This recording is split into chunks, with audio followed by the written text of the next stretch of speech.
This is Everyday Spirituality with Connect.Faith. I'm Debbie Bronkema, and I'm really excited today to be speaking with Joy Zimmerman. Joy is a songwriter and singer from Kansas City. I love one of the quotes that I read about her. Her eclectic music dives into the everyday and the extraordinary. She recently released her 7th album, Shed a Little Light, and has won multiple awards for her music. Joy, I'm really excited to talk with you today, particularly because you are just an exemplary example of the words creativity, spirituality, and justice. Your music has spoken to me on all those levels, and I'd love for you to just start by talking about how you got started with music. Thanks so much for having me, Debbie. I just love what Connect Faith is doing. So thanks. I'll just dive in. So I grew up in St. Louis in a pretty, religious family, and music and church were really important. So I got started in music the summer before kindergarten.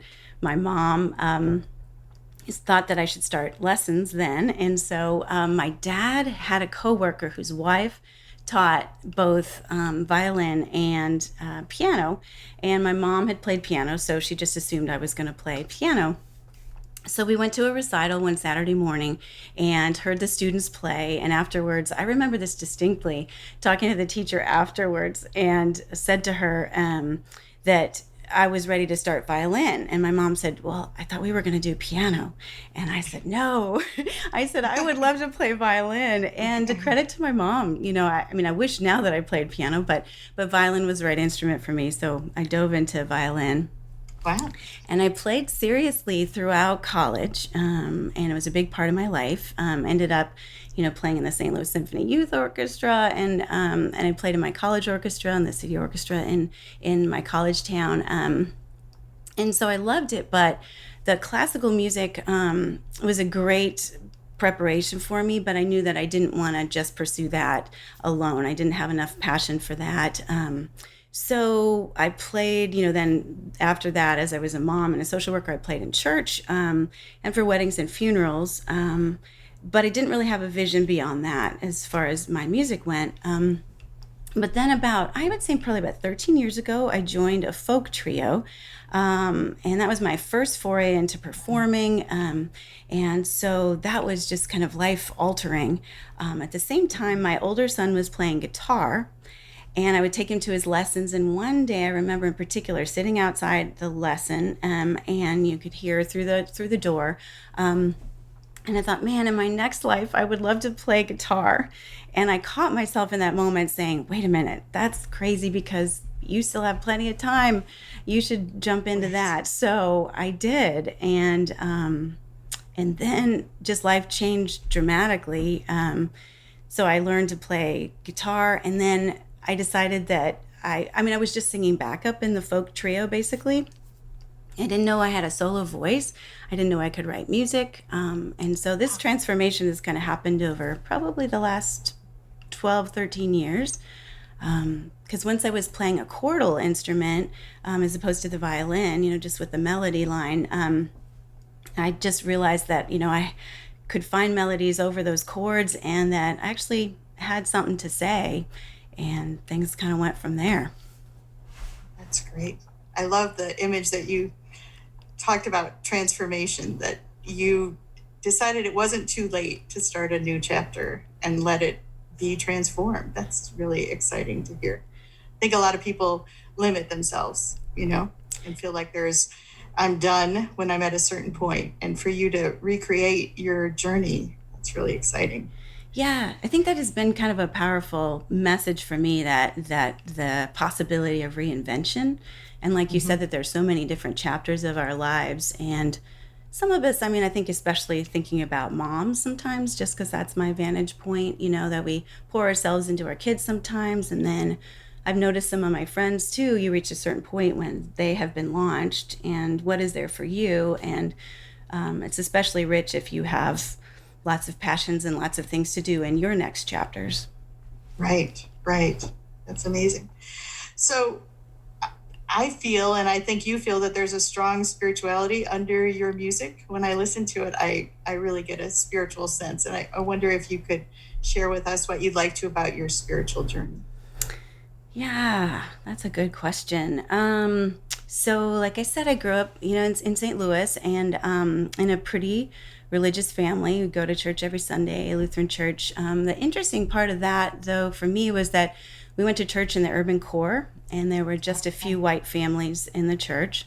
Um, and so that was just an amazing childhood. I was a serious, sensitive kid, and um, there was a lot of things to integrate in my childhood when I think back on it. There was the fact that I went to church in the inner city, and then the school that I went to, especially the high school, had fairly affluent kids in it. And I was, I guess, somewhere in the middle. We didn't have air conditioning and a shower. We didn't have a shower, and I had plenty of relatives that lived on farms, and they were in rural areas. And I mean, there was just a lot of. My brother came to our family by adoption. He's biracial, and just lots of issues. My dad was a social worker, so as a little kid, kind of sorting through all that in the midst of the church, and took the call to justice and sacrifice really seriously. And so the way that I feel like my faith has evolved is there's more gentleness now. I still Mm, feel a strong, need and a call to social justice, but I'm so much more gentle in my faith. I think regards to myself and to other people as well. Probably, as you go through life and you learn lots of things and are humbled and need a lot of grace yourself. And so there's, I don't know if it's fair to say there's less seriousness, but in a way that allows for more grace for myself and more gentleness. So I think, yeah, that's what I would say about my spirituality. I try to put some of that in the music, sort of more but gratitude and grace and in mercy, then I translated. I'm not sure that's what was being said to me as a kid, but that's kind of how I interpreted it. That I had to be so serious and self-sacrificing all the time. okay. Interesting. So you found a way to be more gentle with yourself in your faith Mm-hmm. and have maybe different expectations of what one person can do, and at the same time one person can do an amazing amount. So that's a interesting road, it feels like to me, interesting path that you've been on, going on both sides of that road. Mm-hmm. So do you see your music now speaking to justice in this current time? Yeah, I do. I do. I was just thinking songs like I have a song Jubilee that Okay. was about that concept again that I remember hearing about as a kid that every 49 years the slaves will be free and will share the wealth and all that. And I thought, why doesn't that happen all the time? Why isn't that an every year thing? And so that song is, I want to live the Jubilee. I want to live in a world like that. But what am I going to do to make it so? Okay. Um, so that's one of the songs I have. A New Day, that comes from Psalm 51, create in me a new spirit, or whatever the actual verse is, but that idea of renewal and that we need to see things with new eyes and hear with new ears, to create a more just world. Night is not yet dawn, that idea that, that there's still so much darkness and we're not really there yet, and there's a lot to do. So I feel like there's some of my songs have like a challenge in it, and Right. then I feel also called to have songs of sort of affirmation of of unconditional love, of rest, because I think those of us who are working for social justice, we also need times to set things down and we need times to refuel. And I think music can be healing in so many aspects. So I try to, with my eclectic music, kind of reflect some of those different aspects. Great. Great. Well, and the encouragement that people can feel when they hear those concepts, like the Jubilee concept, I feel like people don't know very much about it. They don't, and I love how you just described it. Not only does it not happen every year, it doesn't happen every 49 years, Yes. which it's something that I think is really helpful right now to remind people, because there's a lot of fights sometimes about whether it's biblical to talk about some of the racial justice issues that we hear and reparations and those concepts. And it's very biblical. This is what we were called to. So I love that that's one of your pieces, because it just reminds people that that's part of our story, our faith story too. So that makes me think about this time we're in now, when it's hard to do what you used to do because of the coronavirus and the social distancing. And I'm just wondering, what has that been like for you in terms of being a musician in this time? Boy, it's a challenge, right? All of us in our different fields have different angles on it. For me as a musician, just not being able to share music live is completely foreign, right? It all shut down.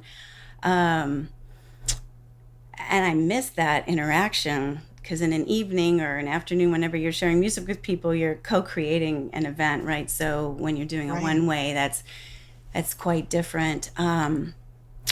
There have been gifts for me personally in it. I've been thinking a lot about how this has given me a chance to reset. Um, when everything is stripped away, like it has been, and your calendars, for performing is totally clear. It's like what is going to give you meaning going forward, not just in this time of the pandemic, but even after that. So things have been stripped away, and before, my schedule was really packed, and some of the things I was playing a lot of covers in some events, and while that's a mighty fine thing to do and I enjoy it, I've just realized again that what's most meaningful for me is to share my own music, my original music. And so I've had time to write more during this time, to reflect again on what's most important to me. And we're all being really creative, right, and improvising. And so I came up one day, because there's so much live streaming of music, which is so wonderful, because I know many of us have discovered new artists, and we can see people. I mean, we have a front row seat, right, for all kinds of artists any time of the day. So that's a wonderful aspect of it. But I wasn't sure how to enter that stream, and literally. And so one day I thought, well, let me do What's Up Wednesday. So I would share an original song on Wednesdays, on Facebook, and then have a question. And so you would kind of engage folks that wanted to be connected. And then I've done a few virtual concerts. Just did one on Sunday night that was in honor of the 19th Amendment, giving women the right to vote. Yep. So did that, and then we did a video of encouraging people to vote. So the gift of this is being creative and coming up with things. I'm not sure that I would have had time or maybe the idea to do that, but it's been really fun. Yeah, so it's given you a whole new piece of what you do. Absolutely. I love that. Do you find that people are appreciating that, affirming that? Do you get a lot of backlash? How does that work in your life? In general, I think there's been a lot of affirmation. I think people are starved for connection. And so I think if you have an interesting message and an authenticity, I think that can come through, even though you're speaking to a computer screen or singing to one, And so I think you have a chance to have a much wider reach. I've done a couple of concerts, like one with a friend in Oregon. She and I were in a vineyard, and she tells stories. She's a pastor out there and tells stories, and I sang songs. And while it was sad that we weren't able to do that to an audience, give that to a live audience, the truth was that there were many people that could join us across the country that couldn't have otherwise.